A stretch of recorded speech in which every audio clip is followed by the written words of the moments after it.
Welcome to the Secrets Women Keep podcast. I am your secret keeper and confidant, Lauren White. I'm a qualified counsellor and sexologist, madam of a secret society, author of Permission, and a witty, highly intuitive lounge room dancing introvert. I help you as an exceptional woman in entrepreneurship to see, love, and trust all the parts of yourself, especially the unseen. Let's pull back the curtain, light the candelabra, and remove the mask. These are the secrets women keep. Hello, and welcome to the Secrets Women Keep podcast.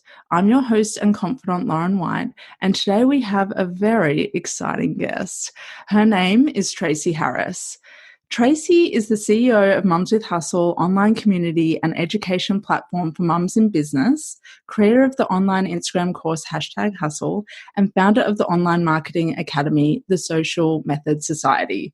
She's fiercely dedicated to supporting big-hearted women wanting to design their life first and business second by harnessing the superpower of Instagram as part of a complete digital strategy, one that aligns with who they are at their core and one that sees them creating their own version of success. I'm very fortunate to have known Tracy for almost 4 years now. Interestingly enough, I saw her handle on Instagram and immediately something in my soul said, follow her. Not long after we worked out we were both very familiar with the town of Camden, which is where I grew up, I was on her podcast as a guest and I purchased her Instagram audit to up my Insta game.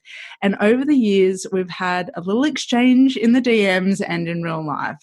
She's a soul sister and she just keeps getting better and more powerful and brighter and hotter. Tracy, welcome to the podcast. Oh, I'm just actually feeling really hot now. After that intro. I love that intro. Thank you, Lauren. It's an absolute pleasure to be here. And I feel like we were destined to meet. So I'm just super grateful for all of the connection that we've had over the past 4 years. How special is that? Yeah, that's the power of Instagram, right? If it wasn't for Instagram, I probably wouldn't.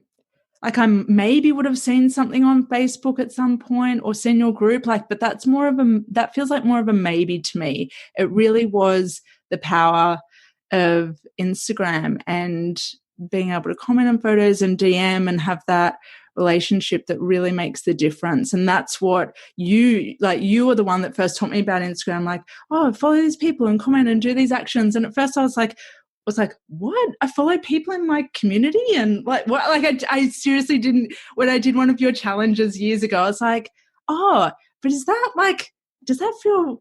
Is that what you do on Instagram? Does that feel real? Does that feel genuine? And I just investigated, and over the years, I just went, oh my God, I get what you're talking about. I just got it, and I was just like, oh, she was right, and it was just my own I guess my own learning curve with Instagram to go, oh, you can make it a genuine, authentic place to converse with people and connect.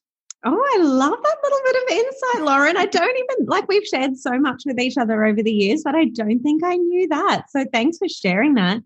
And it's so true because for me, if I just say, well, what would marketing on Instagram look like if my purpose was to build community and connection? And I with those two words at the heart of everything, then it looks like starting conversations with people, asking people how they feel, commenting back on their questions and their posts, looking at hashtags that I feel like people within a similar niche or industry would be using so I can connect and engage on their content. And all of a sudden, it's not about me, but it's about we. Yeah. And so, when someone has that shift in perspective or belief or energy, whatever you want to call it, suddenly so much more is possible. I'm so glad you've had that epiphany, but you had that epiphany so long ago. I just love seeing how you show up on the gram. Oh, thank you. That means a lot. Now, here on the Secrets We Keep podcast, we go deep pretty quickly. I am a big fan of going deep, as you're probably aware. And the first thing I always ask my guests is about the bathroom stall moments in life. Now, I define a bathroom stall moment as one in which you're trying to hold it all together as everything feels like it's falling apart. Like there's ugly crying and it's not coming out, and like you want to be seen in some way, but simultaneously you just want to be invisible and curl up. Have you ever had a bathroom stall moment in your life? And feel free to substitute it with the car, or when you're in the office, or when you're in the stairwell, any of those places. Okay, well, I've got a really fresh one for you. From last week, in fact. And this one took place at the gym. So for me, about 18 months ago, I was in Canada at a retreat hosted by my mentor, sitting in like a U shape. It was a really beautiful venue alongside my peers. And one thing that we had to kind of journal, it was the end of the retreat. So we're kind of journaling, like, what are 3 goals or 3 things that you really want to change or activate in your life?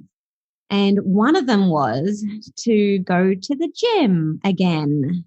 Side note, prior to becoming a mum almost 7 years ago, I loved the gym. Like, it was a passion for me, to the point that I thought about doing a Les Mills like training thing just for fun, because I was going to the gym anyway, sometimes doing double like classes back to back and just loving it. I was like, oh, well, and I actually really love teaching and motivating people. So I was like, okay, I should just teach the class, get paid to be there. How fun.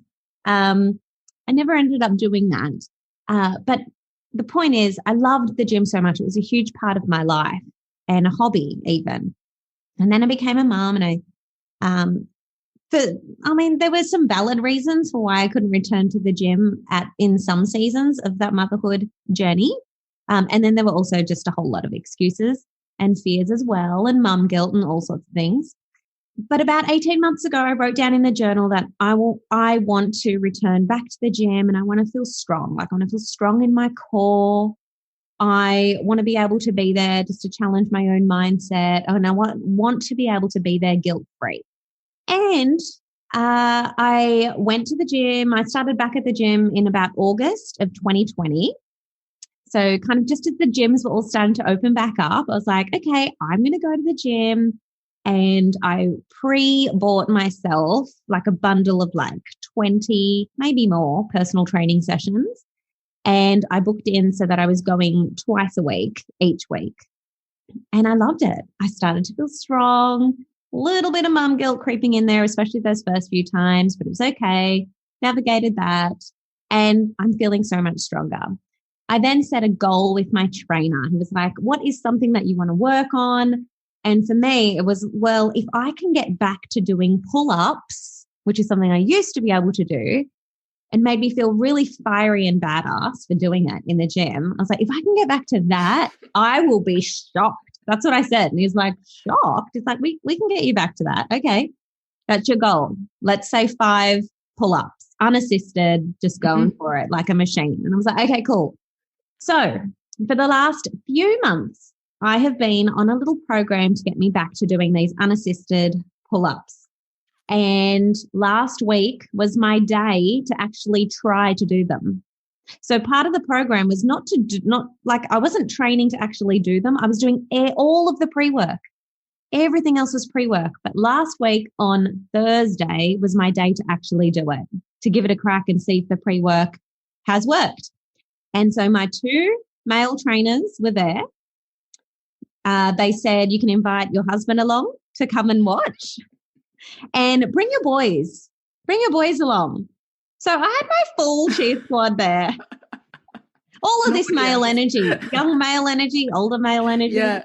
They were all there. And I just stepped off my little step and I did it. I did 2.5 unassisted pull-ups. And they were so excited. And I was so excited. And as soon as that was over, I realized that for me, that bathroom stall moment was in my vulnerability of letting people see me do something that was challenging in front of them, and possibly having people see me struggle or fail and not be able to do one at all. And that was the biggest thing. The high didn't come from me doing these pull-ups. The high came from, oh my gosh, I've just shared a huge part of me, which has held me back since my earliest memories. Yeah. Which is this vulnerability of being seen to not be perfect or not be a high achiever, or struggle, like to find something difficult. And like that last half, like I was hanging and like shaking, my whole body was shaking, like my legs, everything. And I was trying so hard, and I pulled a face and I made a sound. And I was like, even that was big. That was vulnerability for me, because in the past, Lauren, I would have not attempted the last half a pull-up because I didn't want anyone to see my body shake. I didn't want to have to grunt. I didn't want to have to pull a face that wasn't pretty. But I was doing the, like I was like really going for it. I was that chick.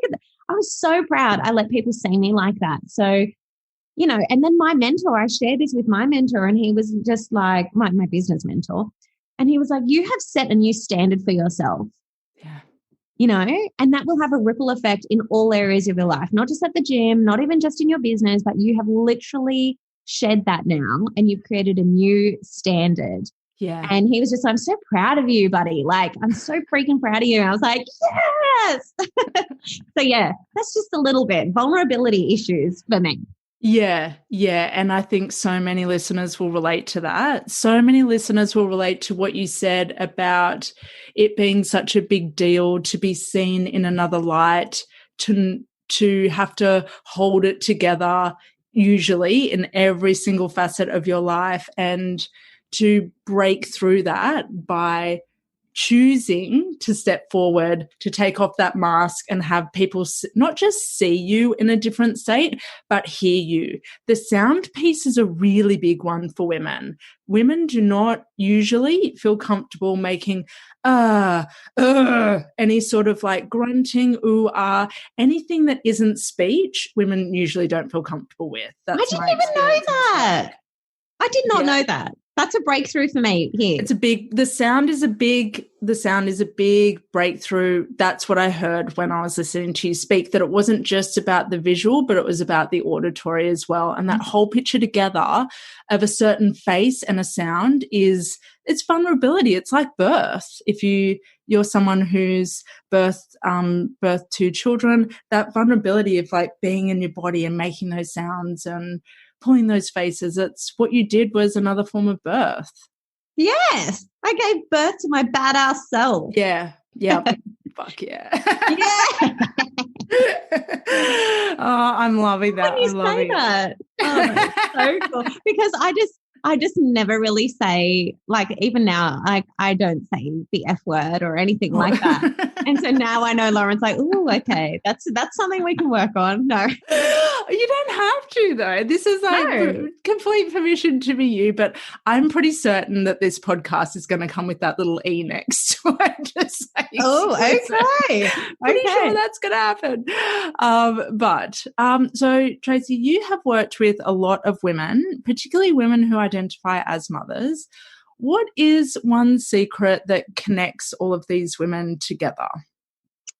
Ooh, one secret that really unifies us. I just feel like we have this deep sense that we were made for more. Oh, that's good. Yeah. And then it's like, but how can I feel that when society says that this is like motherhood is all I should ever want, or it should be enough? Or am I a good mom if I still want more? Like, how can I have this and still feel a bit unfulfilled? Is that okay? Am I broken? Like that's something that I feel deeply that a lot of us connect over that. And yeah, so, whether it's your business or it's a career, it's okay to want more because you were literally made for more. Like you were made to not have a limit placed on anything. That, like, life is not made with a limit or a glass ceiling. So it's a natural thing that has actually been placed there, and don't question it. Like, what if you just leant in and lived it? Yeah. Gosh, you're so on the mark there. That being made for more, I think so many women will connect with that. Whether you're a mother or not, you just have this innate knowing that you're made for more, and sometimes you can't. Or what I've witnessed in women, what I've experienced myself, is it's not quite tangible all the time, but you just know that something's bigger than this, or bigger than you, or bigger than your home ecosystem. And that's no discredit to your home or your family or your life. It doesn't mean that they're not enough or all of that's not enough. It's just that in living in an end universe, we can love and appreciate all of that and still have all of that power inside of us. So I love that you referenced that, that knowing that there's more. Yeah. There's so much more. And, like, don't let anyone ever make you feel like you just have to fit into a box. Yeah. Oh, I'm just sending, like, the biggest spiritual hugs to all of the ladies listening. Like, I just hope, like, I truly am.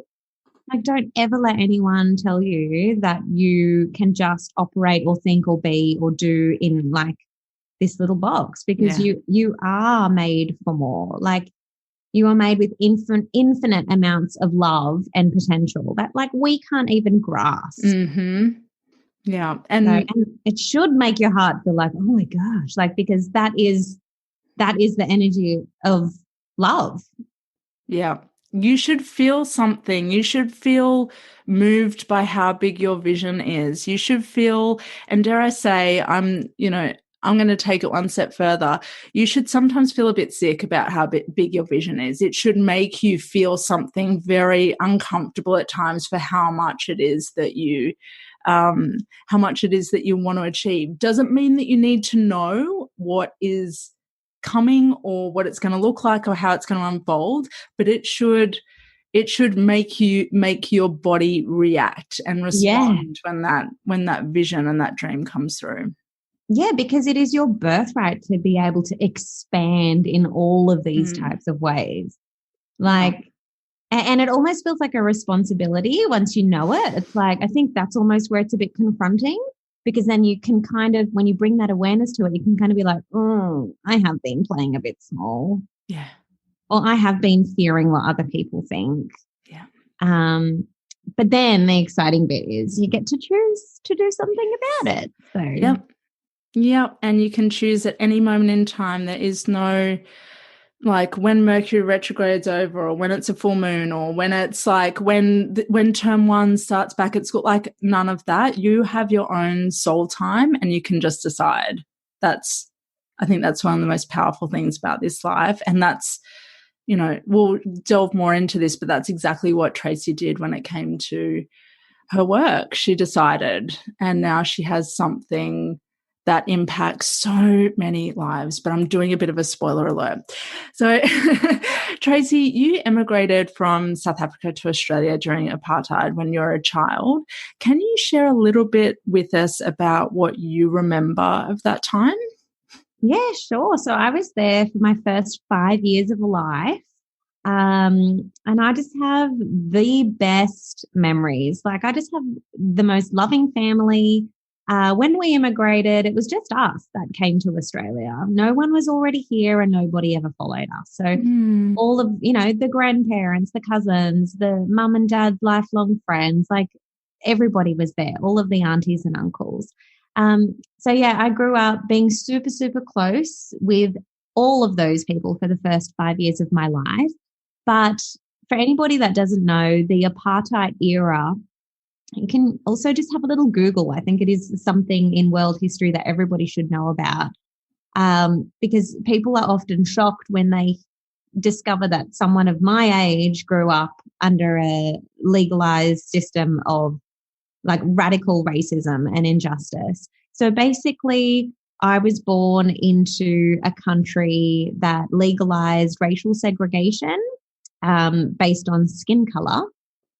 And so, I was a coloured person. I was identified as a Cape coloured. And so that was on my birth certificate as well. Other people were identified as being white or being black. And so that would then determine where you could live, like where your parents could buy a house, or what beaches you could go to, what playgrounds you could go to, what buses or trains you could get, that type of legalized and enforced racial segregation. So that was the world that I was born into.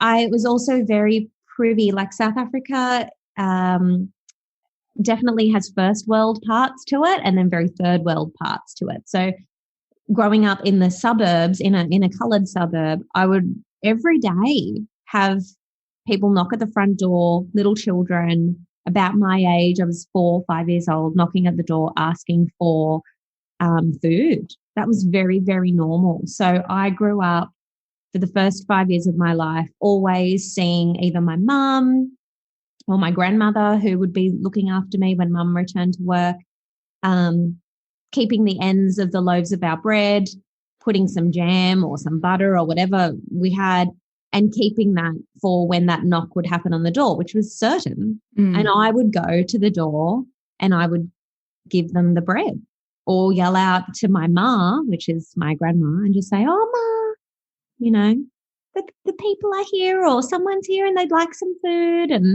And so we would go, like, that was my everyday. And it kind of, like, it's a little hard to imagine my boys, like my youngest is 4, going, never is someone going to knock at our front door and send their child forward to come and knock and ask for bread while, mum waited up the road a bit and kind of,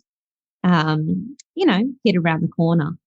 Yeah. So it was a very unique experience, but I'm very grateful for the lessons that it kind of taught me as well. And I just try to share as many of those with our boys as possible.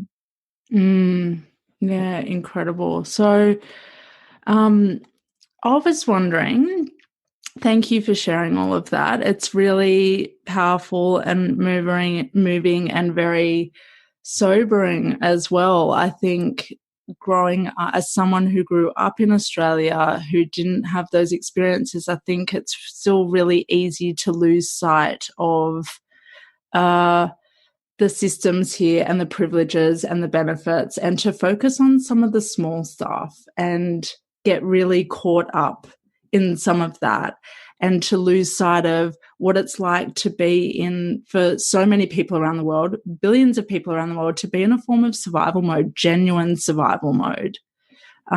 So thank you for sharing your story with us and your experiences. I'm just wondering, when you came to Australia, did you have to conceal your identity as a mixed race child? I didn't have to, but I wanted to, interestingly enough. I remember starting kindergarten here because I didn't have, like, I wasn't primary school age when I was in South Africa. I started kindergarten here in Australia. And I just remember instantly mimicking the Australian accent. Instantly, like on day one. I was like, oh, I don't sound like these people. They have a different way of speaking, so I'm just going to speak like them. And I think I just faked it the whole time during, that 9 till 3. And it wasn't very long at all when it was just my accent. And we'd call South Africa, we'd speak to the grandparents and they'd be like, oh my goodness, Tracy fully sounds like an Australian. What happened? And then but my parents still had their accent. And it was because I made a decision to just sound like the people around me. To fit in, to belong. Yeah, totally. And I just observed, I was just a very perceptive child. I look back now and I'm like, oh my gosh. But I saw that people were having like Vegemite on their sandwich. I even remember going to my mum because for the first 2 months, we actually lived in a spare room with like some people that they knew, just like a friend of a friend. Like we kind of lived with them for actually, we lived with them for a couple of weeks just while we were trying to find our own house to rent. And I remember coming back and I was like, oh, everyone's got this brown stuff on their sandwich. Can I have that too? Oh, little Tracy. And my mum was like, what is that? I was like, I don't know what it's called, but it's brown. And then she's like, oh, I don't know. You're going to have to ask, the person that we lived with. So, and they were like, oh, it's Vegemite. They're having Vegemite. So then they gave me the Vegemite test on the spoon and thought that was hilarious. So little 5-year-old Tracy had a teaspoon Vegemite. And I was like, this is what they're eating? And then they laughed and they were like, no, if you just put a little bit on and you've got to have butter and your bread's got to be really fresh and then it's palatable. But it's really not gourmet. But I loved it. I think I told myself that I loved it. So I loved it on my sandwich every day for probably about a year. Yeah. Every day. Yeah. Looking back, do you think that was you, like telling yourself that you loved it? Was that you trying to affirm your place in Australia, your own child version of finding yourself in Australia? Yeah, I was definitely assimilating into the culture that was around me. I was like, oh, I have to speak like that, eat that food, like 100%. Yeah.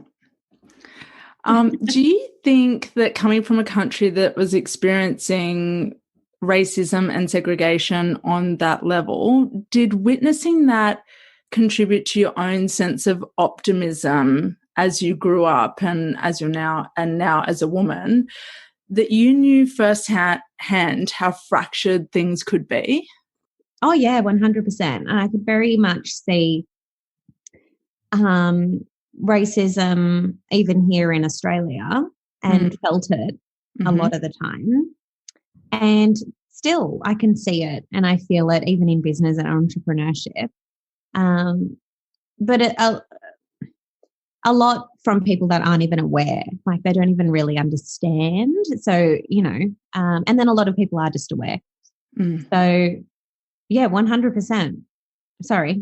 Feel free to repeat the question. If there's Sorry. Yeah. I was just, something I've always wondered about you is the way, whether part of if anyone doesn't realize, Tracy's superpower is that she's incredibly optimistic and has this can-do attitude and this very, very expansive vision and attitude towards things. And I wondered, when I sat down to prepare for our talk together, I kind of wondered, is some of that fueled by the fact that you have been in those circumstances that are so challenging and so dire and are centered around survival mode? Does that give you the perspective that you can be more optimistic? Whereas I know some other people would just use that as their fuel to be negative and and justified in doing so, but like negative and pessimistic and not grow and just kind of stay in the past. Like, do you think your upbringing, the first 5 years in particular, contributes to your sense of optimism? I do. I really do. And I feel like, through the interactions that I had with my family within those real formative years, and then also just in knowing what Nelson Mandela went through, who was, really led the resistance against apartheid and then ended up becoming imprisoned for decades and then ended up becoming the president of the country that had him imprisoned. Like, that is a remarkable story. And I just draw so much strength even from that. And so one of the greatest lessons that I've learned from that, from my experience with the beautiful family that I'm so blessed to have, and then through what the country has gone through and Nelson Mandela's leadership and learning about his life, is that I am not my circumstances. Like, I am so much bigger than what is happening around me.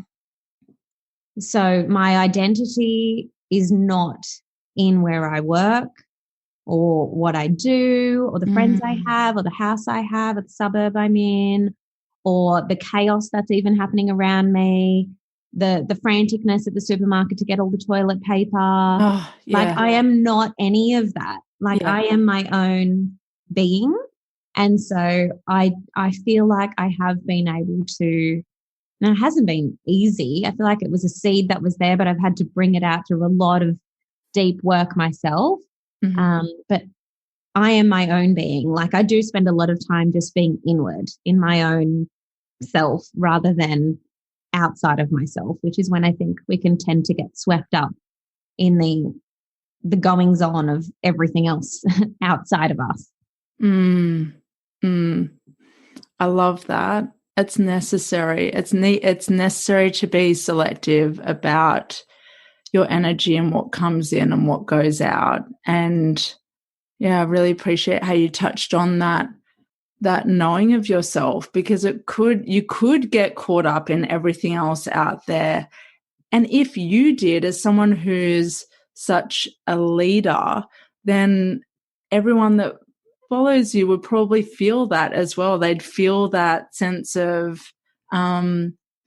disconnection within you if your energy was going out to all these different things and you weren't spending that really valuable quality time with yourself. So that's a really, really wise, smart way of moving in this world. You can still care, you can still give, you can still be generous. You can also be selective and discerning about it so that you don't get lost in the process of that.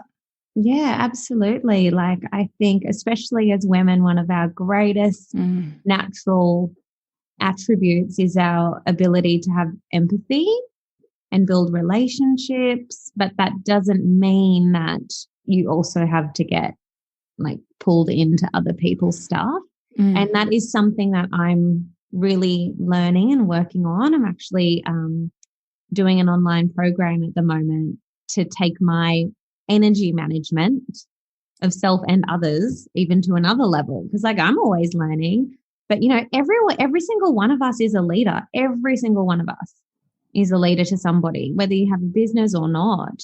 Like you're a leader in your own family unit, you're a leader in your own community, you're a leader in your own, like if you belong to a church or an organization, you're a leader there. Like people are always looking to you. So, you know, I do feel like everything, it sounds so cliche, but everything is like already within us. We really have to nurture that. And then people are perceptive. I do believe that everything is energy. And so how you're feeling within your own self radiates outward to everybody else. Yeah. And that's what people can feel, you know, when you're, even people that say, you know, that's like, I don't believe in that or whatever. It's like, well, you do believe in energy, because I can guarantee everybody's gone to a restaurant before and then kind of felt like, oh, I don't really want to be here. Yeah. Like the vibe is a bit off. And then you're like, oh, you have that moment where you have to choose, like, am I going to sit down and actually order, or am I going to be bold enough to just put the menu back and go, oh, no, thanks, and like actually leave? Yeah. Yeah. Like that's energy. That's you not really like, you're not feeling it in that moment. So it is okay to get up and leave. Yeah. Yeah. And there's such deep learnings in that. If you do follow your own green light rather than be like, I'm just going to push through because it's for the approval of other people, or I said I'd follow through in this way, or I said I'd do this. And it's just, it's in your highest good if in that moment you feel your energy and you do something else, because how everything plays out from that moment probably isn't going to be all that enjoyable or pleasurable anyway if you're in a place where you're in a place internally and externally where you're just not feeling it. Totally. And so for me, what I've been really working on over the last, I don't know, several years is choosing how I want to feel. You know, and really just understanding that most people, and even myself, like the majority of my life, and even in many instances in my day, I will let something happen to me, air quotes there, and then that dictates how I feel. And it's like, no, actually, I have the power to choose how I feel first, and then that will result in different things happening around me. So it's like, yeah, but most of us just kind of go through in this reactive, passive state. Like this will happen to me, and then, oh, now I feel like this. And it's like, well, what if what if you could master how you want to feel first and then shift how the whole day happens as a result of that? Like, that is super cool. Like, that's powerful to me. Yes. Yeah, incredibly powerful. That's your word of the year, isn't it? Is It's it my power? word of the year. Yeah. Powerful. Powerful. Yes, Powerful. yes. And I love hence why I'm even doing this course that I'm doing. Because I was like, I have to back it up with action. I can't say my word is powerful and then, like, not do something, Oh yeah. to build my Powerful is power. it's a doing word. It's a doing word. It's not, it's not a pretty Instagram design, is it? It's a doing word, and it's powerful can get gritty and it can get raw, and it can be, going back to your bathroom stall moment, it can be those moments that to me is a much more powerful moment than something pretty on social media. That sounds far more aligned with power than. Oh yeah. And I felt so alive. Yes. Especially when the noises kicked in and the face got cold. Yes. I love it. I live for all this stuff. So your father sadly passed away when you were 18 at a really pivotal point in any student's journey, which in Australia is year 12. You shared on another podcast that you worked hard and you went on to become a teacher and moved into the echelons of leadership. What a lot of people might not know is that your exit from teaching really fueled you to use your talents and to do your own thing. People might not also realize about you, Tracy, is that your exit was fraught with anxiety. And you've referenced anxiety in your posts over the years and on days that center around mental health matters. Did you have to keep that anxiety a secret? I didn't have to, but I did. And so it actually was happening in the workplace even 2 years before I actually raised it as a thing. Like, if you can imagine, and my psychologist explained this to me, it's like getting a bottle of soft drink or fizzy drink and you shake it, like it's eventually going to explode. Mm-hmm. Well, people only knew about my anxiety and about the treatment that I'd been experiencing when I did return to work once my bottle of fizzy drink exploded. Yeah. Because I didn't tell anybody what I was experiencing from others around me and how it made me feel. And I didn't talk about the anxiety. And again, for me, it comes back to that vulnerability. I didn't want to be seen as suffering or struggling, or I didn't want to be seen as like a victim. And so I just kind of protected that person that was, behaving in that way that made me feel harassed or unsupported as a mother returning to work. And I just kept that really quiet. Every awkward conversation, every little dig or belittlement, like I just internalized all of it and tried to rationalize all of it to protect them. Yes, because I didn't want any awkwardness or anything like that. But really, in getting to know myself over the years, I was doing it to protect myself because I didn't want to be seen in that way. But I'm so glad I'm so far past that, and even still continuing to get over it, even with last week and doing the pull-ups and having that exercise of vulnerability in front of people. So, I understand everyone's got their own struggles. But this, I talk about my anxiety on my platform because I know a lot of my audience has experienced anxiety in one way or another. And if they haven't, it's unfortunate that they most likely will. Even anxiety around putting your face out there and humanizing your brand and being on camera. A lot of people can assume that it's super easy for me and must have always been easy. And it's like, no, actually at the beginning, like the first 2 years were probably the most difficult because I was at the same time, I was also battling anxiety. So, but I got through it. And so I share that because I want people to know that they can get through it too. Or you can do things despite your anxiety. Yeah. Really powerful. And it doesn't have to make sense to other people. I even had it, brought up and questioned, oh, you say that you have anxiety, but we see you doing this online. And so it's just like, oh my gosh. Now then you feel like you have to slip into justification. Yeah. But you don't have to. No. And so, when it comes to anything like mental health or it doesn't look how you want it to look. It doesn't take one form for everybody. It just is what it is.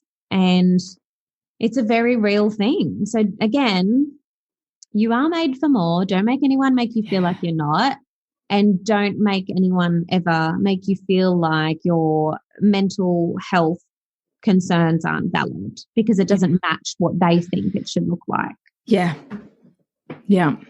Most definitely. Yeah. Just, if you can rewind that and listen to it again, it does not, your mental health concerns do not have to look like anything. They don't have to be expressed in a certain way.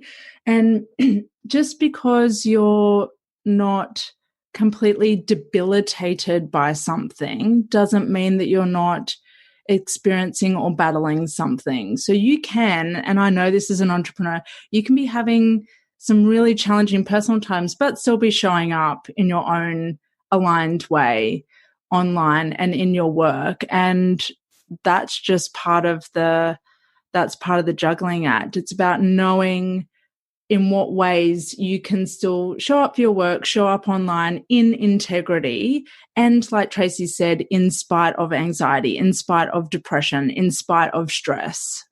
Yeah, 100%. You can show up in spite of all of those things. And there may be many people listening to this episode identifying with that. And, maybe you've had it questioned. And if so, my heart goes out to you because I know that is incredibly difficult and hurtful and often traumatizing, but it's okay for you to find solace in other things. So for me, I found purpose and solace in showing up.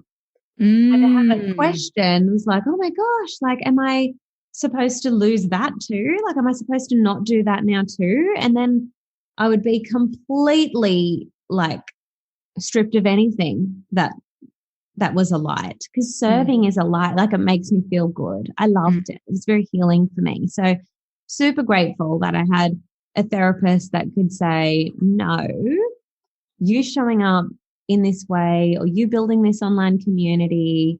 Because at the time I didn't have any products. I wasn't monetizing. I was just building a platform. She was like, if that's energizing you, it's actually healing for you. So keep doing it. Actually do it more because it's medicine for you. And so I was like, okay, it was. And so I just went all in. It's really interesting you say that. My next question was going to be how did you give that anxiety permission to become something so generative? And I feel like you've already answered that. And it just really highlights that you can use the energy of anxiety, you can use the energy of depression, you can use the energy of stress or anything else that you might be struggling with as your out in a way. It doesn't have to be, the energy of that mental struggle doesn't have to be a dead end. It can be fuel for something, hopefully not forever. Hopefully it augments into something far more productive. But it's an incredible way to use that energy. Yeah. And I'm so in awe of how you used it. Yeah. I'm just by the grace of God, I'm so glad I just did, because it did feel like it's easier just to not, just to fall back into the people pleasing or do what's expected. And this is ruffling feathers. Don't do that. So just, suppress that. But I didn't. And I'm just really, I don't know. I'm so proud of my past self because I just know how hard it was for her. Yeah. Yeah. Yeah. And for anyone listening that hasn't done this before, feeling back into your past self, or even writing a letter. I've done that before, writing letters to my past self and saying, thank you so much for all the hard yards. Thank you for making this brave decision, is incredibly helpful to start to help you integrate your own experiences and journey and to acknowledge yourself. It's a big piece missing from women's identities, is this self-acknowledgement piece. Like, we know that we do things like, I know I did this, I know I got that award, I know I kicked ass at this, I know I made this amount or whatnot, but it's still not quite the same as acknowledgement. So if you can take a moment and sit down and just verbally thank your past self, or write a letter to her, it can be a really cathartic experience. Oh, I love that advice, Lauren. Like, that's a beautiful exercise to do. And I get so energized when I hear women say, oh, I'm so proud of myself, because we're taught, we're conditioned to not be proud or be boastful or toot your own horn. Yeah. And like, it is a lovely thing to honor the journey. When you share a win or a milestone, or when you celebrate something, an achievement, that is honoring the journey. And it's not about like shouting out that single incident of, oh, I got this award, or, oh, I did the pull-ups at the gym. It's honoring the journey of all of the little decisions that you made along the way to be able to get to that point. And it feels good, and good feelings attract more good things. Otherwise, the opposite of honoring the journey and the opposite of feeling proud is to feel, shame or to hide. Like, it's a negative feeling. Yeah. Yeah. And so then you find yourself stuck in a negativity loop versus the positivity loop, which is when you show up, you show gratitude, you honor the journey, you celebrate that you're now doing something that you once thought was hard or impossible for you. You're now saying, I've done this. Like what my mentor said to me, you've set a new standard for yourself. Yeah. And that is a really great thing. Like, when did that ever stop being great? We celebrate our kids getting a merit award at school and, them making it through to the next level at sport or public speaking or whatever. But for ourselves, like, at some point along the line, we got told, it's not nice to acclaim those things. And it's just like, no, especially as women, like, let's celebrate our journey. Let's celebrate the things that we're doing, because it makes space for other people to do those things and to celebrate too. Yeah. Yeah. And for anyone who, for some reason, has not followed Tracy before, you will definitely now. Tracy is the queen of celebrating other women and showcasing other women and their achievements, and really highlighting that there's so much space out there, and there's so much space for expansion and growth, and that we can all do it, and we can all lift each other up and show each other that it can be done. Yes, I love International Women's Day, but let's make every day be like that. Yeah. That lovely feeling at Christmas, that festive, everyone wants to go out, everyone's doing random acts of kindness. And it's like, if I could bottle that Christmas feeling, if people could just be like that all year round. Yeah. I get that thought with International Women's Day. I'm like, oh, can't we just like support each other and be fearless and unapologetic? Yeah. And champion each other on our platforms unconditionally, without expectation, just because. Yep. Every day. Yep. Like, that is what I want Mums with Hustle to be, and that's what I've always made it be from the get-go, and that's what I am trying to always remember. Like, it's rooted in that. So 100%. Like, let's fly our own flags, but then let's fly flags for each other too. Yes, yes. International Women's Day every day. Yes. Yeah. Speaking of women, you have a vast community of women around you that also no doubt have been through their own journeys with their identities and businesses. What difference has holding your community made to you personally in the last 5 years or so? Oh, I just draw so much strength from all of them, Lauren. Mm. Like, I don't know if everyone's going to believe this or not. Um, but even when giving birth to my second son, I felt upheld and supported by my own community. Like, I didn't put on Instagram that I was going into the hospital now. I didn't even do any of that. I just could tap into the collective energy of what it means to have a circle of women. Like, they didn't even know, but I could just feel like I was just channeling their strength, their bravery, and how they show up in this world every day, their tenacity, their energy of just how they are as mothers. Like, I found so much energy and strength in that. Mm. So I'm drawing strength from this community that I've built just as much as what, like, people message me and say thank you. And I love those messages. Like, there's nothing better than hearing like client feedback or customer feedback or a podcast listener saying, I got so much out of that. Like, just like everyone, if you're a business owner here, you'll know what I mean. Like, you never get sick of it. It's the best. Yeah. But I wonder if these individuals know how much strength I genuinely draw from all of them as well. So, yeah, I love them. Yeah, I can feel it. I can feel it. And it's almost like I get this visual of like this beautiful flow between you and your clients and the women in your community. It just keeps flowing and growing and flowing and growing. And yeah, it's unstoppable. Tracy, I've got one kind of bigger question for you before I do a couple of quick shoot questions. We've talked a lot today about what women grapple with and conceal and why. What are 3 things that you want women struggling with being their fullest selves or their fullest expressive selves to know?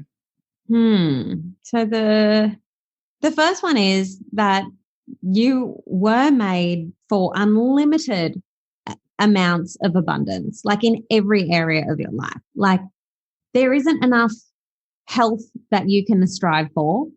Like, there isn't like enough money, like you're not tapped on money or health or happiness or success in business or in relationships. Like, all of that has no ceiling. So again, like I said at the beginning, don't let anybody make you feel like you can't reach for more of any of those things. Yep. So that's the first one. Yeah. The second one is that you can design your life to look however you want it to look. So that kind of links into that first one. So you mentioned writing your past self a letter and how healing that was. And I just love that idea so much. Something a little bit similar that I encourage my community to do is to actually future script what they want their life to be. Like, future script your big vision without limitation. And sometimes it helps to do a meditation or a visualization exercise if you're a visual person. Otherwise, some people can just literally pick up a journal or a bit of paper and a pen and just kind of write down, like, even just 10 things about how I want my life to look and feel, and like, what would I be doing? And I remember the first time I did this, I had things like I'd have fresh flowers every week on my kitchen table. I'd be having a smoothie every day, and it wouldn't be rushed to make the smoothie, and I would be able to sip it mindfully and like actually enjoy it rather than gulping and getting a brain freeze. Yeah. I would be taking my children to school and picking them up every day, not rushed, just loving being there. And my husband would be accompanying me. Now, when I wrote this whole thing, my husband was still in corporate, and we had couldn't ever imagine him not being there. But start, writing all of those sorts of things. And when you get into that type of detail, like, even engage all the senses in that activity. Like, I could smell the flowers on my kitchen table, like all of those sorts of things. And then look at the list and kind of be like, okay, what sorts of things from this vision can I actually introduce into my life now? Because that's a choice. And it's like, oh, I could have the smoothies now. Like, just going to, adjust a couple of things in the day or whatever to be able to do that, or wake up earlier or whatever it might be. And I could have the fresh flowers now.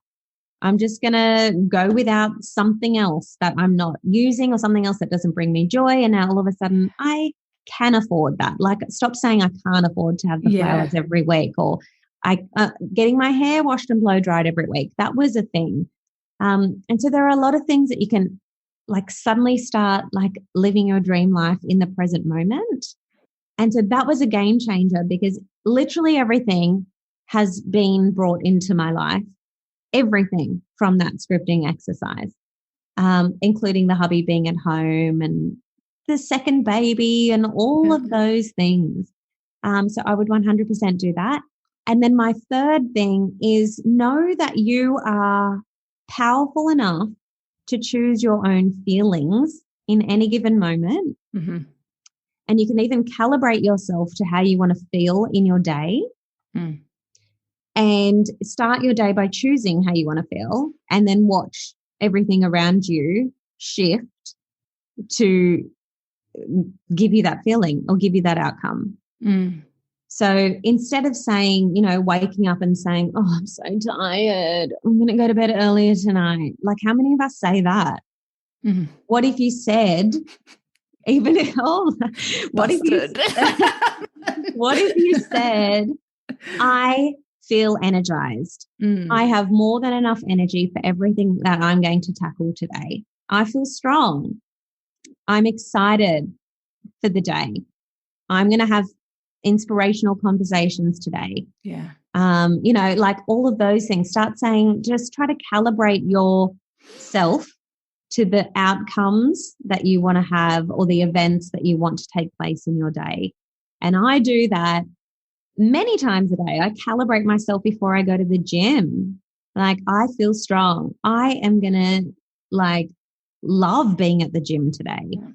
I have enough energy in my body to do whatever this trainer throws at me. Like, I'm happy to be here. Like, I calibrate myself. So you have the power to do that too. Otherwise, if you don't do it, the flip side is what we spoke about earlier, where things happen to you and then your feeling matches what happened to you. Yeah. So they're my three big things. They're huge and they're really generous. So if you had to put them into one word, it's like number 1 is more, number 2 is scripting and for your future self, and number three is affirming. Yeah, or calibrate. Recalibrating. Yeah. Calibrate yourself. Yeah, incredible. You can do it at a moment's notice. How your day has gone until 1 p.m. does not dictate how the rest of your day goes. I think people can get into this, oh, it's written off now. It's like, well, no, it's not written off if you just take one moment to come down into your body and to make that choice of like, oh, what excites me? What turns me on? What captures my interest? What am I curious about? And it's just you take the power back. So thanks. Thank you for that, Tracy. I love them. They're like really incredible, powerful tips. Totally stand by them as well. So it's time for some quick shoot questions. Just if you can answer these questions, just whatever the first thing is that comes to mind. Okay. Are you ready? That's a dangerous game with me. Yeah. Look, a little bit of play. Tracy, what's your favorite sensation? Auditory. Like, I like hearing things. Oh, okay. What's your favorite secret place? Favorite secret place? The beach, like anywhere that I can see a dolphin, like a wild dolphin swimming past. I'm just like, my whole being is connected in that moment. Yeah. Magic. What's one secret talent you possess? I am powerful. I have the ability to choose my own energy and affect the energy of others. And I know that I can do that. Oh, what's your secret pleasure? I don't know. Like in what sense? Sometimes that question, it's there to turn around what people formerly knew as guilty pleasure. Like doing this is my guilty pleasure. Okay.